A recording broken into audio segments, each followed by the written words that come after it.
شروع اللہ کا نام لے کر جو بڑا مہربان نہایت رحم والا ہے۔ آج کا ٹاپک، روزہ دار کے ہر عمل کا اجر 700 گنا تک بڑھا دیا جاتا ہے۔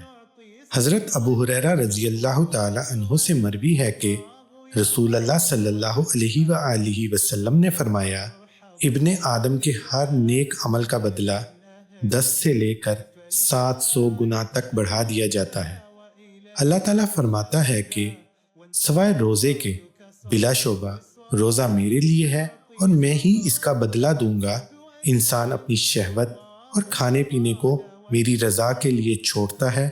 روزہ دار کو 2 خوشیاں حاصل ہوتی ہیں، ایک خوشی جب وہ روزہ افطار کرتا ہے اور دوسری خوشی جب اس کے پروردگار سے ملاقات ہوگی۔ اور روزہ دار کے منہ کی بو اللہ تعالیٰ کے نزدیک کستوری کی خوشبو سے زیادہ پاکیزہ ہے۔